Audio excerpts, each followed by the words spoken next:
بچوں کو کس طرح ڈیل کیا. میں روزانہ میرے پاس بچہ گستاخ ہے، بچہ نافرمان ہے، باپ جی بچہ اب سنتا نہیں ہے، بچہ یہ ہے، بچہ وہ ہے. ایک نبی کی حدیث سن لو، بچے تمہارے غلام ہیں. آپ سب باپ بیٹھے ہو، جتنے آپ ٹیچر بیٹھا ہو اب سب باپ بیٹھے ہو. جو مستورات ٹیچر ہیں وہ بھی ماں بیٹھی ہیں، اور اصلی باپ اور ماں بھی بیٹھے ہوئے.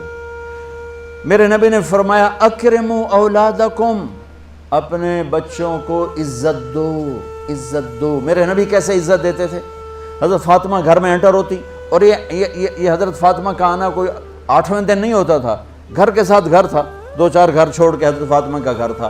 ہر دوسرے تیسرے دن حضرت فاطمہ آتی ہیں. میرے نبی چیئر پہ بیٹھے ہیں، زمین پر بیٹھے ہیں، چارپائی پر بیٹھے ہیں، لیٹے ہوئے ہیں. جو ہی فاطمہ کو دیکھتے آپ کھڑے ہو جاتے. سبحان اللہ. کوئی اپنے بچوں کے لیے کھڑا ہوتا ہے؟ آپ لوگ کلاس روم میں آتے ہو تو آپ کے لیے بچے کھڑے ہوتے ہیں، اور میرے نبی کیا یہ بچے آپ کی اولاد ہیں؟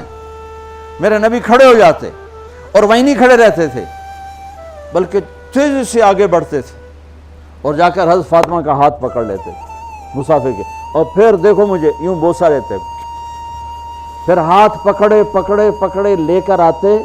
پہلے حضرت فاطمہ کو بٹھاتے پھر خود بیٹھتے تھے. تو پھر کیا جنت کی عورتوں کی سرداری مل گئی. اپنے زبان کا بول میٹھا کرو، اپنے اخلاق اچھے کرو، اپنا چہرے کو خوبصورت کرو. جو اللہ نے دے دیا ہے، اس کو مسکرانے سے سجاؤ. مسلمان کو مسکرا کے ملنا بھی صدقے کا ثواب ہے. اور اس موبائل نے تباہی پھیر دی ہمارا. بچہ بات کر رہا ہے اور اماں لگی ہوئی ہے ڈرامے دیتے، ہاں بتاؤ سن رہی ہوں، بکو کیا بک رہے ہو، سن رہی ہوں. دیکھو اللہ کے واسطے یہ فون ہے بھائی، فون ہے، اسے ضرورت کے لیے استعمال کرو.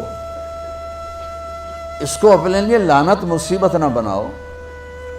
ایک خاتون پیپر چیک کر رہی تھیں، ٹیچر تھیں، تو چیک کرتے کرتے رونے لگیں. تو ان کے خامند نے پوچھا کیا ہوا؟ تو انہوں نے پیپر آگے کر دیا، اوپر roll number dash dash dash. تو اس میں تھا کہ تم کیا بننا چاہتے ہو، ایک کویسچن تھا، تم کیا بننا چاہتے ہو. تو اس بچے نے یہاں سے شروع کیا، I want to be a smartphone. یہاں سے اس نے یہ بات، چھوٹے بچوں کا پیپر. تو وہ پڑھا کہ بھئی میں اسمارٹ فون بننا چاہتا ہوں، چونکہ میرے ماں باپ جتنا فون کو اہمیت دیتے ہیں اتنا مجھے اہمیت نہیں دیتے، تو میں اسمارٹ فون بننا چاہتا ہوں. تو اس کے خامند نے کہا تو اس میں تو کیوں رو رہی؟ کہا تمہیں پتہ یہ رول نمبر کس کا ہے؟ کہا نہیں. کہا یہ تیرے میرے بچے کا ہے. میرے نبی نے ایک زندگی سکھائی. آپ گھر میں آتے تھے مسکراتے ہوئے آتے تھے، اظہار محبت فرماتے تھے. عرب کے ماحول میں بیوی سے اظہار محبت عیب تھا، اور گرل فرینڈ بنانا ایک فخر تھا. آپ لوگ کٹھے پڑھتے ہو، اس لعنت سے بچو. باعزت آئے ہو، باعزت چلے جاؤ. اپنی شادیاں ماں باپ کی رائے سے کرو، ماں باپ کی دعائیں لے کر کرو، اپنے فیصلے خود مت کرو. یہ کیا کریں، اب بچے بچیاں کٹھے پڑھتے ہیں تو اس قسم کی لعنتیں چلیں گی تو صحیح، لیکن میں جتنا بچ سکتے ہو بچو. اپنے فیصلے ماں باپ کے حوالے کرو، اپنے فیصلے ماں باپ کے حوالے کرو. چونکہ جتنی عشق کی شادیاں ہوتی ہیں وہ ساری ہی ناکام ہوتی ہیں. عرب کے ماحول میں اظہار عشق بیوی کا عیب، اور گرل فرینڈ کے لیے اشعار. اس کلچر میں بھرے مجمع میں ایک آدمی پوچھتا ہے یا رسول اللہ من احب الناس الیک، آپ کو سب سے زیادہ کس سے محبت ہے؟ تو اپنے نبی کی سنو. آپ نے زور سے فرمایا عائشہ سے. وہ ہل گیا، کہنے لگا ارے یہ کیا ہوا یا رسول اللہ، میرا مطلب یہ نہیں ہے، میرا مطلب ہے کہ مردوں میں کس سے زیادہ پیار ہے.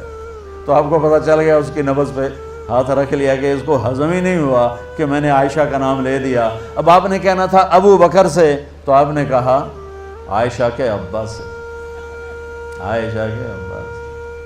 آپ اتنے کائنات کا بوجھ سر پہ اٹھا کے زندگی گزاری، اور اپنے حسنین کے لیے روزانہ وقت نکالتے تھے. آپ کہتے ہو میں ریکٹر ہو گیا ہوں، میرے پاس ٹائم کوئی نہیں، میں پروفیسر ہو گیا ہوں، میرے پاس ٹائم ہی کوئی نہیں، تو کیا فائدہ ہے ٹائیاں لگانے کا؟ میرے نبی سے زیادہ مصروف کوئی آئے گا؟ بولو، جواب دو زور سے۔ 7 بر اعظم کے انسان اور قیامت تک کے انسانوں کی ذمہ داری سر پر ہو، اور وہ روز بچوں کے لیے وقت نکالیں۔ این اللقا، میرے شرارتی بچے کدھر ہیں؟ روزانہ دوسرے تیسرے دن آپ حسنین کو ٹائم دیتے۔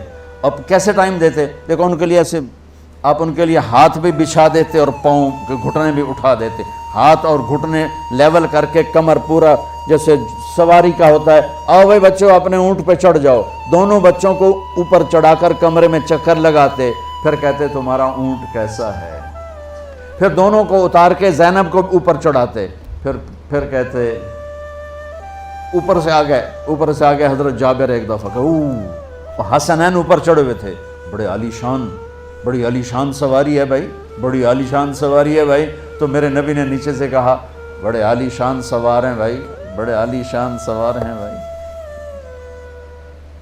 میرا سب سے بڑا سرمایہ میری اولاد ہے، میں نے اسے ٹائم نہ دیا، میں نے اسے یہ سب آپ کی اولاد بیٹھے ہوئے ہیں، سب آپ کی اولاد بیٹھے ہوئے ہیں۔ ٹیچر کا رتبہ بہت بلند اللہ نے بنایا ہے، میرے نبی ٹیچر بن کے آئے، بادشاہ بن کے نہیں آئے، حاکم بن کے نہیں آئے، تاجر بن کے نہیں آئے، میرے نبی معلم بن کر آئے، مقدس ترین نسبت، یہ سب آپ کی اولاد ہے۔ یہ اگر اچھے انسان بنتے ہیں، میرے 5 بچے ہیں، کتنا کو صدقہ جاریہ بنیں گے؟ آپ کے 10,000 بچے ہیں، اگر یہ ایک بچہ صحیح چلے، نیک بنے، آپ خود سے جو کتنا بڑا آپ نبیوں کے ساتھ اٹھائے جائیں گے۔